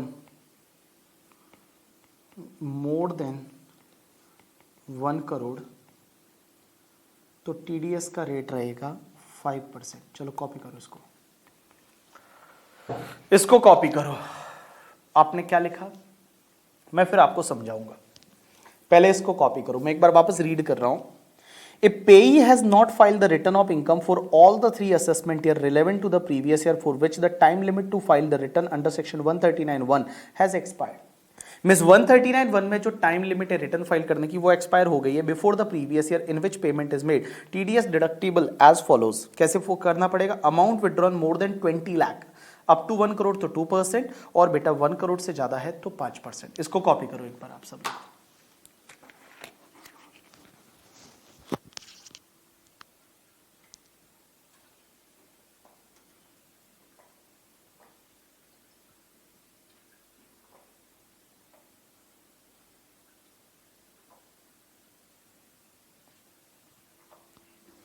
क्या सर हमारे सामने पानी पी रहे हो, हमको पानी नहीं ऑफर कर रहे हो? चलो पानी पी लो तुम भी। तुम चाय पी लो, ऐसा बोलते हैं ना। वो पता है वो आंटी आती थी पहले, चाय पी लो पापे खा लो। याद आया आपको? चाय पी लो पापे खा लो करके, ठीक है? याद आया तुमको? हाँ, अब एक बात समझना, all people just pay attention. तो ये सेक्शन क्या बोलती है, एक बार क्विकली अपने जो लिखा वो पढ़ते हैं, रीड करते हैं। क्या लिखा मैंने लिखा कि ए पेई मतलब जिसको पेमेंट किया जा रहा है, has not filed the return of income for all the 3 assessment year relevant to the previous year for which time limit to file the return under section 139(1) has expired। मतलब उसने 3 असेसमेंट ईयर का उन relevant previous year के लिए जो assessment year है उनका return file नहीं किया, जिसका 139(1) में ऑलरेडी टाइम लिमिट एक्सपायर हो गया है। कब तक एक्सपायर हो गया पता है? Before the previous year in which payment is made. Then TDS deducted is as follows. अगर मान लो 20 लाख से ज्यादा अप टू 1 करोड़ है तो 2% टीडीएस काटो, और 1 करोड़ से ज्यादा वाले पे 5% की रेट से टीडीएस बैंक काटेगी। ये किसको बोलेंगे? इधर देखो, मेरी तरफ देखो। ये बेसिकली बात हो रही है नॉन फाइलर की। बहुत सारे अकाउंट होल्डर ऐसे होते हैं जो अपना रिटर्न ही फाइल नहीं करते, और उन्होंने लास्ट के 3 सालों का रिटर्न फाइल नहीं किया। अगर लास्ट के तीनों सालों का रिटर्न फाइल नहीं किया तो उनपे जो 1 करोड़ का लिमिट है ना, वो 20 लाख का लगेगा। मींस 20 लाख से ऊपर होते ही 2% टीडीएस काटेंगे, और 1 करोड़ से ऊपर है तो 5% की रेट से टीडीएस काटेंगे। 20 लाख से ऊपर होते ही 2%, और 1 करोड़ से ऊपर होते ही 5% की रेट से टीडीएस है वो काटेंगे। एक एग्जाम्पल लेते हैं और समझने की कोशिश करते हैं। इधर देखना, एक एग्जाम्पल लेते हैं। जैसे मैं एग्जांपल लेता हूं, एक बैंक है जिसका नाम है ICICI bank limited. ICICI bank limited. अब एक बात समझना, एक बंदा है जिसका नाम है मिस्टर लव। एक बंदा है जिसका नाम है मिस्टर लव करके, ठीक है। तो मिस्टर लव करके है, वो एक बंदे का नाम है। अब एक बात समझना, अपना प्रीवियस ईयर कौन सा है? तो अपना प्रीवियस ईयर है 2021। अब एक बात बताओ, अपना प्रीवियस ईयर 2021 है, तो 2021 जो प्रीवियस ईयर है, समझना इधर देखो, अपना प्रीवियस ईयर है 2021। तो मुझे एक बात बताओ, 2021 प्रीवियस ईयर स्टार्ट कब होगा? 1 अप्रैल 2020। 1 अप्रैल 2020 को चालू होगा। अब एक बात बताओ, इस डेट से पहले जो भी 139(1) की ड्यू डेट जा चुकी है, उन 3 सालों का अगर आपने रिटर्न फाइल नहीं किया, तो इस साल आप पे जो लिमिट है, वो बैंक जो टीडीएस काटेगी वो मिस्टर लव का, वो 20 लाख की लिमिट लगेगी। मींस 20 लाख से ऊपर वाले पे अप टू 1 करोड़ तक अगर कैश विड्रॉल है तो 2%, और 1 करोड़ से ज्यादा है तो उस पे 5% की रेट से टीडीएस कटेगा। जैसे मैं एक एग्जांपल लेता हूं, समझना। मुझे एक बात बताओ, यहां पे आपका प्रीवियस ईयर 2021 है, तो 2021 का पहला डेट 1 अप्रैल 2020। अब एक बात बताओ, कितने प्रीवियस ईयर ऐसे हैं जिनका रिटर्न फाइलिंग का ड्यू डेट जा चुका है? एक बात बताओ, मुझे बताओ, प्रीवियस ईयर 1920 जो है, लास्ट ईयर प्रीवियस ईयर 1920, उसका रिटर्न फाइलिंग का ड्यू डेट कब आएगा? 31 जुलाई 2020 आएगा। भैया एक बात बताओ, प्रीवियस ईयर 1920 जो था, प्रीवियस ईयर 1920 था, उसका ड्यू डेट तो 31 जुलाई 2020 आएगा। तो 31 जुलाई 2020 तो अभी तक आना बाकी है ना मेरे भाई। 31 जुलाई 2020 है, वो तो अभी तक आना बाकी है। 31 जुलाई 2020 तो अभी तक आना बाकी है। तो 31 जुलाई 2020 अभी तक आना बाकी है, तो मैं बोलूं इस साल का रिटर्न फाइल करने का तो अपने पास टाइम पड़ा है। तो इस साल का रिटर्न फाइलिंग का ड्यू डेट अभी तक एक्सपायर नहीं हुआ, तो इस साल को छोड़ो, इसके पीछे वाला साल देखो। तो एक बात बताओ, इसके पीछे वाला साल कौन सा था? Previous year 18-19। अब एक बात बताओ, प्रीवियस ईयर 18-19 का डेट कौन सा आएगा? तो 18-19 का डेट ड्यू डेट आएगा 31 जुलाई 2019। एक बात बताओ, 139(1) में जो रिटर्न फाइलिंग का ड्यू डेट आता है, तो 139(1) में रिटर्न फाइलिंग का ड्यू डेट है, वो 31 जुलाई 2019 आएगा। मुझे एक बात बताओ, 31 जुलाई 2019 जा चुका है या नहीं जा चुका है? 1 अप्रैल 2020 से पहले पहले वो जा चुका है। और अगर आपने 18-19 का रिटर्न फाइल नहीं किया, एक तो 18-19 का नहीं किया, एक उसके पहले का प्रीवियस ईयर 17-18 का नहीं किया, उसके पहले प्रीवियस ईयर 16-17 का, इन तीनों सालों का अगर आपने रिटर्न फाइल नहीं किया, कौन कौन से ईयर का? Previous year 18-19, 17-18 and 16-17। मैं 16-17, 17-18, 18-19। तो इस साल में बैंक जो आपको पेमेंट करेगी, जैसे मान लो आईसीआईसीआई बैंक ने क्या किया, मैं यहां पे लिख रहा हूं कि मिस्टर लव ने नॉट फाइल द रिटर्न, इन तीनों सालों का रिटर्न फाइल नहीं किया, नॉट फाइल रिटर्न, उन तीनों सालों का इनकम टैक्स रिटर्न फाइल नहीं किया। और इस बार आईसीआईसीआई बैंक ने क्या किया, उसको पेमेंट किया, लव ने कैश विड्रॉ किया, और कैश विड्रॉ जो किया वो मान लो 50 लाख किया, तो 50 लाख का कैश विड्रॉ किया, क्या टीडीएस कटेगा? आंसर इज यस, 20 लाख का लिमिट लग जाएगा यहां पे। और 20 लाख से ऊपर वाला कितना है? 30 लाख है, तो बेटा 30 लाख पे यहां पे टीडीएस कटेगा, कौन सी रेट से? 2% की रेट से। तो 30 लाख पे आपका 2% की रेट से बैंक टीडीएस काट लेगी। 30 lakh multiply by 2%, it's comes to the 60,000। तो 60,000 का टीडीएस है, यहां पे बैंक काटेगी। यहां पे 60,000 का टीडीएस है, वो 60,000 का टीडीएस है, वो बैंक है, वो बैंक काटेगी। You got my point or not? Yes. तो मैंने क्या बोला कि अगर मान लो कोई ऐसा अकाउंट होल्डर है जिसने लास्ट के 3 साल का रिटर्न फाइल नहीं किया, और उन 3 साल की due date of return filing expire हो गई है, तो एक्सपायर 1920 की तो नहीं हुई है अभी तक, मींस इस प्रीवियस ईयर के स्टार्टिंग से पहले पहले 3 साल की due date of return filing expire हो गई है। वो कौन कौन से ईयर की होगी? प्रीवियस ईयर 16-17, 17-18 एंड 18-19, उन तीनों सालों की। और तीनों सालों में अगर उसने रिटर्न फाइल नहीं किया, तो इस बार जो लिमिट लगेगी वो 1 करोड़ की जगह 20 लाख लगेगी। मींस 20 लाख से जितना ज्यादा है, 20 लाख से ज्यादा है, तो उस पर टीडीएस है वो 2% से कटेगा, और जो 1 करोड़ से ज्यादा है उस पर 5% की रेट से टीडीएस कट जाएगा। You got my point or not? अरे बोलो समझा कि नहीं समझा? समझा? चलो तो ये आपके पास जेरोक्स मिल ही जाएगा इसका कॉपी का। तो आप इसको याद रखोगे एग्जाम्पल को कि लास्ट के 3 साल कौन कौन से, 16 17 17 18 18 19, उन तीनों सालों का रिटर्न फाइल नहीं किया, तो इस साल में आपका जो टीडीएस है उसमें लिमिट है वो 20 लाख लगेगी instead of the 1 crore. You got my point or not? Yes. चलो लिखो नोट नंबर आपका 3, ये नोट नंबर 2 था, नोट नंबर 3 लिखो एडिशनल पॉइंट में, लिखो नोट नंबर 3 और नोट नंबर 3 लिखो, under this section TDS is applicable, under this section TDS is applicable, TDS is applicable on excess amount of 20 lakh rupees or 1 crore, on excess amount of 20 lakh rupees or 1 crore, on excess amount of 20 lakh rupees or 1 crore,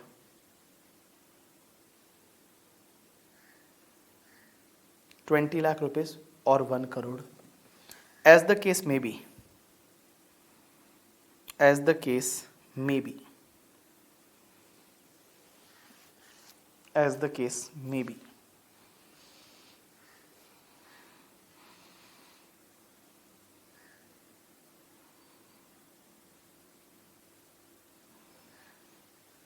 as the case में भी। चलो उसके बाद चौथा point लिखो, ये section कहीं कहीं पे नहीं लगती, कहां कहां पे नहीं लगेगी, तो चौथा पॉइंट लिखो, TDS under this section is not applicable, TDS under this section is not applicable, TDS under this section is not applicable if payee is, TDS under this section is not applicable if payee is, if payee is और पहला लिखना, मतलब ये लोग अगर cash withdraw करेंगे तो ये सेक्शन नहीं लगेगी। कहां कहां पे, सबसे पहला लिखो, पहला लिखो गवर्नमेंट, गवर्नमेंट कैश विड्रॉ करेगी तो क्या गवर्नमेंट का टीडीएस कटेगा? Answer is no, government. दूसरा लिखो, दूसरा लिखो बैंक, कोऑपरेटिव बैंक। एक बात बताओ, एक बैंक भी तो दूसरी बैंक में पैसा डाल सकती है, कोऑपरेटिव बैंक, पोस्ट ऑफिस, ये अगर मान लो कहीं से पैसा निकालते हैं तो इस पे ये सेक्शन नहीं लगेगी। कौन कौन? पहला लिखा गवर्नमेंट, दूसरा लिखा bank, cooperative bank, post office, तीसरा लिखो, तीसरा लिखो that is white label ATM operator, white label ATM operator। एक बात बताऊं, ये व्हाइट लेबल एटीएम ऑपरेटर क्या होते हैं कि जो एटीएम कंपनी चलाते हैं, बहुत सारे लोग ऐसे होते हैं, बहुत सारी, जैसे टाटा का एटीएम आपने देखा होगा, टाटा की कोई बैंक तो नहीं है बट टाटा एटीएम चलाती है, एटीएम ऑपरेट करती है, ठीक है, तो व्हाइट लेबल एटीएम ऑपरेटर जो है वो लोग, तो government, bank, cooperative bank, post office और व्हाइट लेबल एटीएम ऑपरेटर। चौथा लिखो business correspondence, business correspondents, business correspondents of bank और कोऑपरेटिव बैंक। तो कहां कहां ये सेक्शन नहीं लगेगी? अगर कैश विड्रॉ करती है government, bank, cooperative bank, post office, white label ATM operator, business correspondent of bank और कोऑपरेटिव बैंक। और उसके बाद लिखो पांचवा लिखो authorized dealer, dealer, authorized dealer, authorized dealer and full-fledged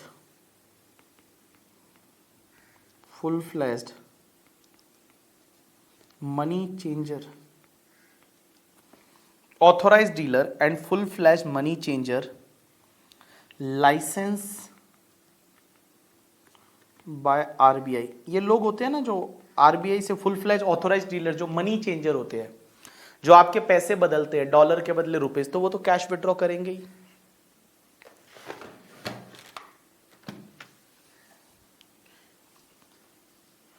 उसके बाद लिखो छठा पॉइंट लिखो, cash replenishment agencies, cash replenishment agency जिसको CRAs बोलते हैं। ये क्या होते हैं CRAs, अभी मैं बताता हूं। And franchisee agent of ATM operator, cash replenishment agencies and franchisee agent of ATM operator. And last point लिखो, ये सेक्शन और कहां नहीं लगेगी, that is commission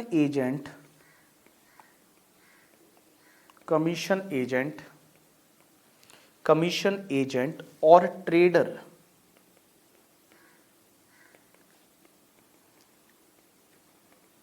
operating under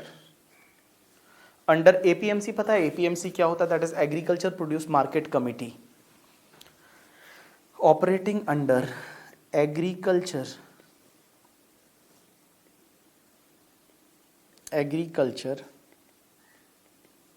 produce market committee, जिसको APMC बोलते हैं। आजकल आपने वो किसान आंदोलन चल रहा है, उसमें बहुत बार ये वर्ड सुना होगा, APMC। कमीशन एजेंट में broker, you can say that, जो आपके ब्रोकर्स होते हैं ना, मंडियों में काम करते हैं, वो कैश विड्रॉ कर सकते हैं, कोई प्रॉब्लम नहीं। तो चलो, ये लास्ट पार्ट है, उसके बाद मैं आपको छोड़ रहा हूं। तो मैंने आपको क्या बोला, एक बार इसको कॉपी कर लो, आपका कोई रह गया हो तो मैं एक बार आपको बोल देता हूं। देखो, कैश विड्रॉ गवर्नमेंट करती है, ये सेक्शन नहीं लगेगी। Bank cooperative bank post office करता है, नहीं लगेगी। व्हाइट लेबल ATM ऑपरेटर करते हैं, नहीं लगेगी। बिजनेस कॉरेस्पॉन्डेंस, देखो मैं एक बार बोल रहा हूं, इधर देखो, कैश विड्रॉ अगर ये लोग करते हैं तो ये सेक्शन नहीं लगेगी, मतलब उनका TDS बैंक नहीं काटेगी। किस किस का? एक तो गवर्नमेंट, अगर मान लो कैश विड्रॉ करती है तो क्या TDS कटेगा? Answer is no. दूसरा, bank cooperative bank post office, एक बैंक ने दूसरी बैंक में अकाउंट रखा और वो वहां से कैश विड्रॉ करता है, क्या ये सेक्शन लगेगी? Answer is no. White label ATM operator है, क्या उस पे ये सेक्शन लगेगी? Answer is no. White label operator मतलब जो ATM ऑपरेटर्स रहती है। उसके बाद business correspondents of the bank और कोऑपरेटिव बैंक, अगर मान लो कोई बैंक के बिजनेस कॉरेस्पॉन्डेंट्स है करके, ठीक है, और वो बिजनेस कॉरेस्पॉन्डेंट्स है, वो अगर कैश विड्रॉ करते हैं तो उस केस में ये सेक्शन नहीं लगेगी। ऑथोराइज्ड डीलर और full fledge money changer licence by the RBI, जो मनी चेंजर रहते हैं, मनी चेंजर कौन से? जो फॉरेन करेंसी खरीदते हैं, जो फॉरेन टूरिस्ट इंडिया घूमने आते हैं। एक बात बताओ, जो फॉरेन टूरिस्ट इंडिया घूमने आते हैं और फॉरेन टूरिस्ट जो है वो इंडिया में घूमने आते हैं, तो जब वो घूमने आते हैं तो भैया उनको फॉरेन करेंसी के बदले इंडियन करेंसी चाहिए होती है, तो उनके साथ एक्सचेंज करते हैं। या फिर इंडिया वाले जब बाहर जाते हैं और इंडिया वाले बाहर जाते हैं और अपने पास फॉरेन करेंसी बच जाती है, तो फॉरेन करेंसी बच जाती है तो हम इन मनी चेंजर के पास से वो फॉरेन करेंसी देके और हम इंडियन करेंसी लेते हैं करके, ठीक है, हम इंडियन करेंसी लेते हैं। तो ऐसा अगर कोई काम करता है मनी चेंजर, तो वो कैश विड्रॉ कर सकता है। उसके बाद ये कैश रिप्लेनिशमेंट एजेंसी, CRAs क्या होता है? CR और फिर वो S है करके, ठीक है, CRS, that is cash replenishment agencies. अब एक चीज समझते हैं, ये कैश रिप्लेनिशमेंट एजेंसीज क्या रहती है? कैश रिप्लेनिशमेंट का मतलब होता है ATM में कैश चेंज करना। एक बात बताओ, आपने देखा होगा अपने गांव में कि एक गाड़ी आती है और वो गाड़ी क्या करती है पता है? गाड़ी वाला आया, घर से कचरा निकाल, वो नहीं करके, ठीक है, एक गाड़ी आती है और वो गाड़ी चारों तरफ से ऐसे पैक रहती है, उसमें एक पुलिस वाला भी रहता है गन के साथ में, और वो क्या करती है? कैश चेंज करती है ATMs का। और आपने देखा होगा बहुत बार गाड़ी, आपने देखा होगा, ऐसा नोटिस किया होगा, एक गाड़ी में से कैश निकाला और वो कैश HDFC बैंक के ATM में डाला और पास में ICICI बैंक था, वही वाली गाड़ी में से उसने ICICI के बैंक में भी पैसा डाला। मींस कैश जो है वो HDFC बैंक के ATM में भी डाला और as well as the Axis bank के ATM में भी डाला, SBI में भी डाला। अब आप बोलोगे यार ये गाड़ी किसकी थी? ये तो एक्सिस वालों की थी, तो एक्सिस में डालते, फिर इन्होंने HDFC के ATM में क्यों डाला? इन्होंने SBI के ATM में क्यों डाला? ऐसा क्या होता है पता है? इंडिया में ऐसी बहुत सारी कैश रिप्लेनिशमेंट एजेंसीज काम करती है और वो सब बैंकों के लिए काम करती है। और वो क्या करती है, कैश को चेंज करती है एटीएम में, जो है कैश फिलअप करती है एटीएम में, और वो सब बैंक के लिए काम करती है। तो वो कैश रिप्लेनिशमेंट एजेंसी जो है, उसने अगर मान लो बैंक से कैश विड्रॉ किया तो क्या उनका टीडीएस कटेगा? Answer is no. And last आपका जो एपीएमसी मंडी है, that is agriculture produce market committee में जो एजेंट होते हैं, कमीशन एजेंट होते हैं, ट्रेडर होते हैं, जो मंडियों में काम करते हैं, उनको पता है किसानों को पैसा देना पड़ता है कैश में। जो भी एपीएमसी में एजेंट होते हैं उनको किसानों को पैसा, मंडी में जो किसानों को पैसा देना पड़ता है वो किस में देना पड़ता है? आपको कैश में देना पड़ता है। तो जब कैश में देना पड़ता है तो वो एपीएमसी में जो एजेंट है वो अगर मान लो कैश विड्रॉ करते हैं बैंक से तो ये सेक्शन नहीं लगेगी। You got my point or not? Yes. तो चलो इस सेक्शन को एक बार रिवाइज करवा देता हूं। मैंने क्या पढ़ाया? 194N। मैंने क्वेश्चंस के बाद सिर्फ एक ही सेक्शन पढ़ाई, 194N, और ये बोलता है कैश विड्रॉल पे टीडीएस। सर पेयर कौन होना चाहिए? कोऑपरेटिव बैंक, बैंक या पोस्ट ऑफिस। पेई कौन होना चाहिए? Any person. रेट क्या है? 2%। अब एक चीज समझना, यहां पे जो टीडीएस है वो टीडीएस तभी काटना है जब पूरे साल का एग्रीगेट पेमेंट जो बैंक से कैश विड्रॉ हो रहा है वो 1 करोड़ से ज्यादा है। लेकिन बेटा अगर मान लो जो पेई है उसने लास्ट 3 साल के रिटर्न फाइल नहीं किया और उसका मान लो 139(1) में ड्यू डेट एक्सपायर हो चुका है, तो उस केस में उसके लिए जो लिमिट है वो 1 करोड़ की जगह 20 लाख होगा। 20 लाख से ज्यादा कैश विड्रॉ है तो वहां पे आपका टीडीएस 2% कटेगा, और 1 करोड़ से ज्यादा पे 5% टीडीएस है वो कट जाएगा। उसके बाद मैंने बताया इसमें एक्सेस अमाउंट पे टीडीएस कटता है। उसके बाद मैंने आपको बताया कि भैया टीडीएस कहां कहां नहीं कटेगा। तो टीडीएस कहां कहां नहीं कटेगा? अगर पेई है वो गवर्नमेंट है, या bank cooperative bank post office है, या business correspondent of the bank cooperative bank है, या व्हाइट लेबल एटीएम ऑपरेटर है, या ऑथोराइज्ड डीलर है जो फुल फ्लेज मनी चेंजर्स है, लाइसेंस बाय द आरबीआई, तो उस केस में टीडीएस नहीं कटेगा। कैश रिप्लेनिशमेंट एजेंसी, जो ये ट्रक वाले जो गाड़ी आती है और कैश चेंज करती है, कैश फिलअप करती है एटीएम में, दैट इज कॉल्ड सीआरएस। तो सीआरएस है तो यहां पे टीडीएस नहीं कटेगा। एंड लास्ट में कमीशन एजेंट है या ट्रेडर है जो एपीएमसी मंडियों में काम करते हैं और वो कैश विड्रॉ करते हैं, तो ये सेक्शन नहीं लगेगी। You got my point or not? Yes. चलो आज के लिए इतना बहुत है, इसके आगे अपन कल कंटिन्यू करेंगे। बट मेरा आपसे रिक्वेस्ट रहेगा कि प्लीज आपको जो कराया है वो ढंग से आज रिवाइज करना, और जो मैंने क्वेश्चन दिए हैं 6 क्वेश्चंस मैंने आज आपको आईसीआई मटेरियल से करने के लिए बोला है, प्लीज आप जाके और वो क्वेश्चंस करोगे। वो 6 के 6 क्वेश्चंस आप जाके और करोगे, और कल मैं इस टॉपिक को कंप्लीट करूंगा। मुझे टीडीएस में इसमें एक सेक्शन बची है सिर्फ 194O। तो 194O जो एक सेक्शन है वो मुझे आपको पढ़ानी है, और उसके बाद में मैं आपको टीसीएस पे लेके चलूंगा कि ये टीसीएस क्या फंडा होता है। टीसीएस इंटरमीडिएट में ज्यादा पूछते नहीं है, बट अगर मान लो पूछ ले, क्योंकि इस बार अमेंडमेंट है टीसीएस में और आईसीआई ने भी भर भर के वो अमेंडमेंट्स पूरे आपके मॉड्यूल में दे रखे हैं, तो अपन है वो टीसीएस करेंगे उसके बाद में। ठीक है, चलो। So thanks a lot people, आज के लिए इतना बहुत है। अगले लेक्चर में कल अपन कंटिन्यू करने वाले हैं। आज के लिए इतना बहुत है। प्लीज जितना पढ़ाया वो रिवाइज करके आओगे, और जो मैंने 5-6 क्वेश्चन आपको आईसीआई मॉड्यूल से दिए हैं वो आप करके आओगे। Thanks a lot people.